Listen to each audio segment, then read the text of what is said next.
చామంతి పూల వల్ల కలిగే లాభాలేంటో చూద్దాం. చామంతి రెక్కలను పలుచటి వస్త్రంలో కట్టి వాటిని ఫ్రిడ్జ్లో పెట్టాలి. చల్లబడిన తర్వాత కళ్ళ మీద పెట్టుకుంటే అలసిన కళ్ళు స్వాంతన పొందుతాయి. కళ్ళు ఎర్రబడినప్పుడు, మంటగా ఉన్నప్పుడు, కళ్ళ కింద ఉబ్బినప్పుడు, కళ్ళ కింద నల్లటి వలయాలున్నప్పుడు వాడితే చక్కని ఉపశమనం కలగడమే కాకుండా కళ్ళు స్వచ్ఛగా కాంతులీనుతాయి. చామంతి రెక్కలను మెత్తగా పేస్ట్ చేసి కూడా వాడుకోవచ్చు. చామంతి పూల పేస్ట్ను ఫ్రిడ్జ్లో పెట్టేటప్పుడు గాలి దూరని సీసాలో ఉంచి కళ్ళ మీద పెట్టుకునేటప్పుడు మాత్రమే వస్త్రంలోకి తీసుకోవాలి.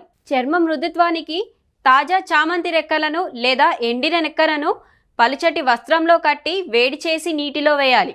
చల్లటి నీటితో స్నానం చేసినట్లయితే చిన్న పాత్రలో నీటిని తీసుకొని అందులో చామంతి రెక్కల బ్యాగ్ను వేడి చేసి ఆ నీటిని స్నానం చేసే నీటిలో కలుపుకోవచ్చు. ఈ నీటితో స్నానం చేస్తే శరీరం చక్కగా సేద తీరుతుంది.